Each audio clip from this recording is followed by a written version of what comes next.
Hi, I'm Washington County Executive Josh Schoemann. I'm here today with Sheriff Martin Schulteis, and we're here to talk to you a little bit about a safe and secure community and what it means to us specifically. You've heard the statistics about crime throughout southeast Wisconsin, Milwaukee, all across the country, and we're going to talk to you a little bit today about what it means here, and specifically a $3 to $5 million referendum that we're proposing to give you an opportunity for a proactive approach to public safety.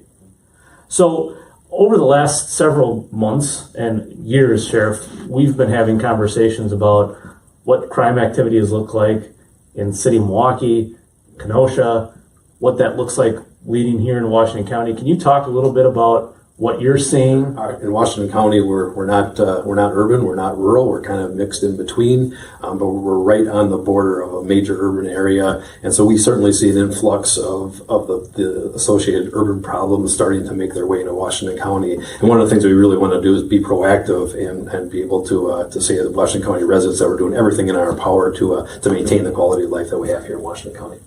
So let's say this referendum goes through, or voters are sitting there thinking about, should I vote for it, shouldn't I vote for it? If they vote yes, what are some of the tangibles that, as a citizen in their neighborhoods, they're going to be able to see each and every day? Going to see an increase of overall law enforcement presence in general.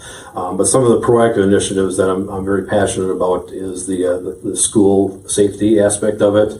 What I'd like to be able to do is commit that every school in Washington County's jurisdiction at least has an officer in it for X amount of time every single day. The other aspect of it is that I'm very passionate about is a corresponding mental health and law enforcement response, where we would team up a social worker and a law enforcement officer to respond to people in mental health in crisis, and then also try to be proactive and to respond to individuals that we know need help and try to keep them out of the criminal justice system to begin with. So, Sheriff, one of the things that we've learned a great deal a lot in our conversations the last 4 years is, the increase in crime that we're feeling coming from the South, and whether it's in Germantown or the scare in Slinger at Slinger Middle School with what ended up not being a shooting.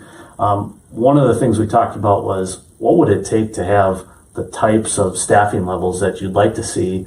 And we're still kind of built on this like 1980s model of policing. What does it look like to maybe see an upgrade in that area? So the staffing models really remain relatively unchanged in the past 35 years, with a 5 deputy minimum patrolling over 430 square miles and a population of 138,000.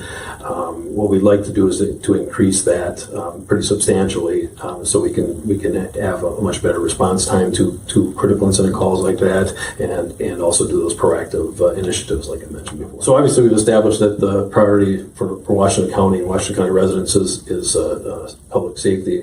How do you propose that we'd be able to fund such an initiative? It's something that really needs to be something the voters take a look at.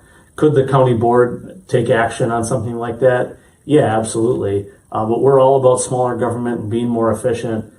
I think it really comes down to, do the people of Washington County want to make an additional investment that's proactive, or don't they? It's still your money as taxpayers, and I feel like that's got to be something that's got to go to a referendum that the people of Washington County should vote on.